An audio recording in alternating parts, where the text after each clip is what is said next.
সুপ্রিয় শিক্ষার্থীবৃন্দ, সবাইকে একটা প্রীতি ও শুভেচ্ছা জানিয়ে শুরু করছি আজকের অন্যভিত্তিক ক্লাস।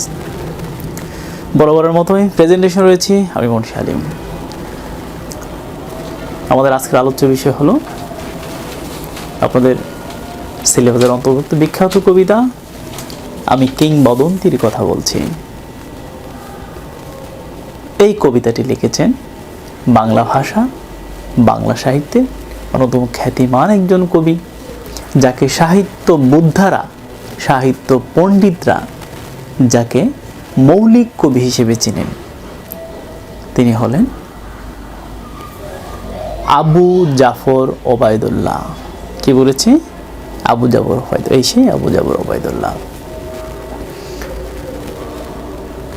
তিনি 1934 খ্রিস্টাব্দের 8 ফেব্রুয়ারি, মনে রাখুন আমি যে তথ্য উপাত্তগুলো দেওয়ার চেষ্টা করব, আপনি যদি এইচএসসি পরীক্ষার্থী হন আপনার জন্য তো খুবই গুরুত্বপূর্ণ।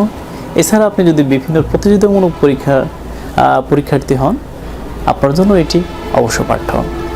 বলছিলাম আবু জাফর ওবায়দুল্লাহ জন্ম হচ্ছে কত? 1934 সালের কয় ফেব্রুয়ারি? 8 ফেব্রুয়ারি। কোথায় জন্মগ্রহণ করেছেন? বরিশাল জেলার। এই যে বরিশাল জেলা, বরিশাল জেলার কোথায় জন্মগ্রহণ করেছেন? বাবুগঞ্জ উপজেলার কোন উপজেলা বলছি? বাবুগঞ্জ উপজেলায়। বাবুগঞ্জ উপজেলার কোথায়? বাহেরচর ক্ষুদ্রকুঠি গ্রামে। এটা নোট করে রাখবেন, বাহেরচর ক্ষুদ্রকুঠি গ্রাম, খুব গুরুত্বপূর্ণ। তার পিতার নাম হলো, আপনারা হয়তো এর মধ্যে তার পিতার নামটি জেনে গেছেন, তারপর আপনারা একটু নোট করে রাখুন। কি বলছে? আব্দুল জব্বার খান। আব্দুল জব্বার খান। তিনি পাকিস্তানের আইন পরিষদের কি ছিলেন? স্পিকার ছিলেন।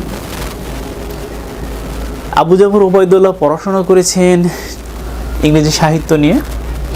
তিনি ঢাকা ইউনিভার্সিটিতে পড়াশোনা করেছেন এবং পরবর্তীতে উনি কিন্তু ঢাকা ইউনিভার্সিটিতেই উনি লেকচারার হিসেবে অর্থাৎ প্রভাষক হিসেবে উনি যোগদান করেন।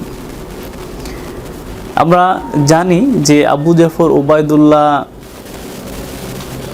1957 সালে, কত সালটা একটু নোট করে রাখবেন, 1957 সালে উনি কি করেছেন?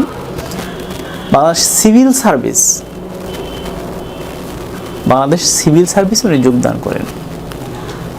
উনি কিন্তু খুবই গুরুত্বপূর্ণ একজন ব্যক্তি ছিলেন বাংলাদেশ সরকারের। আপনারা জানেন যে 1982 সালের কথা, কত সালের কথা বলছি? 1982 সালের কথা বলছি। 1982 সালে তিনি সরকারের কৃষি ও পানি মন্ত্রী ছিলেন। আমি বলছি কি? কৃষি ও পানি মন্ত্রী ছিলেন। কত সালের কথা বলছি? 1982 সালের কথা বলছি। এরপরে আরেকটা তথ্য খুব গুরুত্বপূর্ণ, সেটা আপনারা নোট করে নিতে পারেন। 1984 সাল, কত সাল বলছি? 1984 সাল। উনি 1984 সালে মানে যুক্তরাষ্ট্রে বাংলাদেশের রাষ্ট্রদূত হিসেবে কি ছিলেন? নিয়োজিত ছিলেন। আমি আগেই বলেছি আবু জাফর ওবায়দুল্লাহ হলেন মৌলিক কবি। তার কবিতার যদি আপনি বৈশিষ্ট্য এক কথায় প্রকাশ করতে চান কিংবা এক কথায় আপনি যদি বলতে চান, তাহলে এটা বলতে হয় মানে তার কবিতার রূপ বা তার কবিতার বৈশিষ্ট্য, কবিতার মূল থিমগুলো হলো মানে রাষ্ট্রভাষা ও মুক্তিযুদ্ধ। কে বলেছি? রাষ্ট্রভাষা এবং মুক্তিযুদ্ধ, এই উভয়ই হলো তার কবিতার মূল উপজীব্য বিষয়। আমরা যে কবিতাটি পড়ছি, আমি কিংবদন্তির কথা বলছি।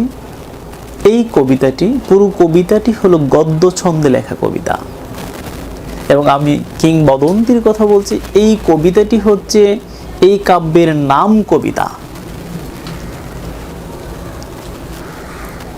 এখন আমরা দেখে নেব যে তার কি কি রচনা সমগ্র রয়েছে। তার রচনা সমগ্রের মধ্যে অন্যতম প্রধান হলো কাব্য। একটি কাব্যের নাম হলো সাত নরীর হার। কি বলেছে? সাত নরীর হার। আরেকটি কাব্যের নাম হচ্ছে কখনো রং কখনো সুর। আমি কিন্তু বেছে বেছে সবচাইতে উল্লেখযোগ্য তার রচনাগুলো কিন্তু আপনাদের সামনে তুলে ধরার চেষ্টা করছি। কে বলছি, কখনো রং কখনো সুর। আর একটি কাব্যের নাম হলো কমলের চোখ। কি বলেছি? কমলের চোখ। তার সর্বমোট কাব্যের সংখ্যা হলো 11টি। কতটি কথা বলছি? 11টি কাব্য রয়েছে। এই 11টি কাব্যের মধ্যে তার সবচেয়ে দীর্ঘতম কাব্য বা কবিতা হলো আমি কিংবদন্তির কথা বলছি, এবং আরেকটি হলো বৃষ্টি ও সাহসী পুরুষের জন্য প্রার্থনা। কি বলছি? আমি কিংবদন্তির কথা বলছি, এবং আরেকটি হলো বৃষ্টি ও সাহসী পুরুষের জন্য প্রার্থনা। তার আরেকটি স্পেশাল কাব্যের নাম হলো আমার সময়। কি বলেছি? আমার সময়। আপনারা এই সবগুলো তথ্যই কিন্তু একটু নোট করে রাখার চেষ্টা করবেন। এই মহান কবি, এই মৌলিক কবি, এই গুণী কবি উনি মৃত্যুবরণ করেছেন 2001 সালে। কত সালে কথা বলছি? 2001 সালের কথা বলছি। 2001 সালের 19 মার্চ। একটু নোট করে রাখবেন, 2001 সালের 19 মার্চ তিনি মৃত্যুবরণ করেন। তো এই ছিল আমাদের আমি কিংবদন্তির কথা বলছি কবিতার লেখক, কবি পরিচিতি সম্পর্কে বেসিক ক্লাস। আমাদের পরবর্তী ক্লাস হবে আমি কিংবদন্তির কথা বলছি কবিতার মূল ভাব পর্যালোচনা। সেই ক্লাসটি দেখার আমন্ত্রণ জানিয়ে এখানে শেষ করছি। আর ক্লাস সম্পর্কিত কোনো প্রশ্ন থেকে থাকলে আপনারা তো ইউটিউবে তো কমেন্ট অপশন আছেই, সেখানে করতে পারেন, কিংবা ফেসবুকে আমাদের টিউটোরিয়াল একটা গ্রুপ রয়েছে, সেখানে আপনারা অংশগ্রহণ করতে পারেন, অংশগ্রহণ করে প্রশ্ন করতে পারেন, কিংবা মুন্সি আলিম ফেসবুকের মেসেঞ্জার অপশনে গিয়েও আপনারা প্রশ্ন করতে পারেন। আশা করছি আপনাদের সকল প্রশ্নের উত্তর পাবেন। তো আজকে এই পর্যন্ত থাকুক। সবাই ভালো থাকবেন, সুস্থ থাকবেন, সুন্দর থাকবেন। সবার প্রতি রইল শুভকামনা। ধন্যবাদ সবাইকে।